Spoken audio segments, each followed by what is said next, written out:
Hi, I'm GlobeStreet.com's Ian Ritter, and I'm lucky to have Chris Cuff. He's head of the international programs here at SIOR and the head of the Asia Offices Services Group for Colliers International. Chris, thanks for stopping by. I appreciate it. Thanks for having me.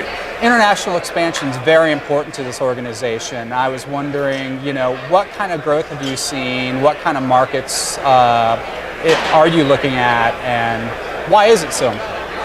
Well, SIOR now has brokers in 34, soon to be 35 countries around the world.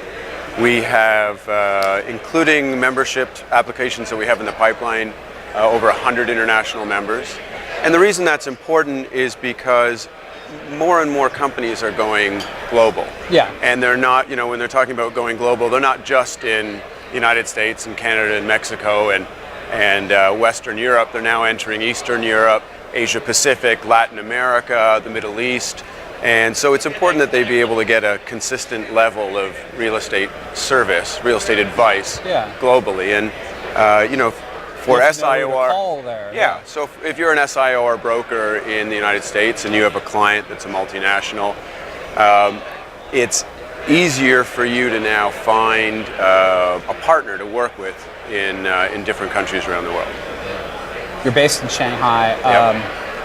Do you see the commercial real estate market in China overheating at all, or do you see a continuation of the major growth that we've seen? There's been a lot of talk about bubbles in China and real estate bubbles in China.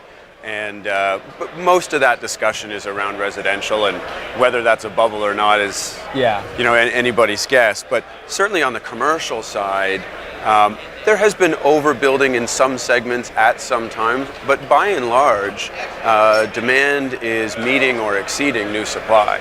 In Shanghai, for example, we might build in a given year 5 or 10 million square feet of A-grade office space just downtown. Wow. And another 5 or 10 million square feet of suburban A-grade office space. And in most years, the vacancy remains pretty stable, which means we're absorbing all of that new space. And a lot of that absorption is coming from Chinese firms. But certainly in the major markets, a huge amount of that demand is foreign companies, brands that are very familiar to all of us.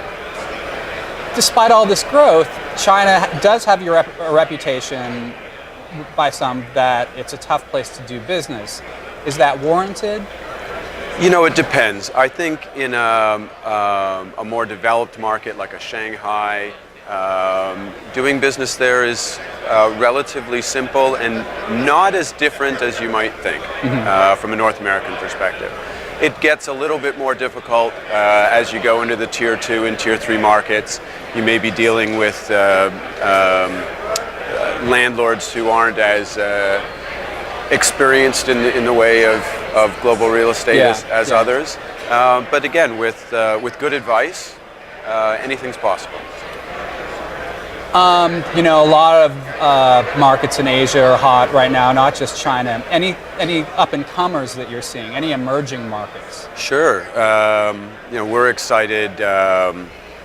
My firm, Colliers, anyway, is excited about some new countries that we're entering. Myanmar, for example, we've just set up an office in Myanmar, and the number of inquiries we're getting there is unbelievable. And of course, as you've read in the newspapers, that's a country that's really just opening up in the very recent years.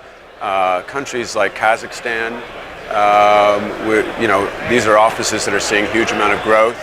And we talked about China already, but the Tier 2 and Tier 3 cities within China are markets that are booming. And these are cities that many of us don't even know the names of yet, and yet it's 15 million people, or it's 20 million people, and they're becoming very important markets in their own right.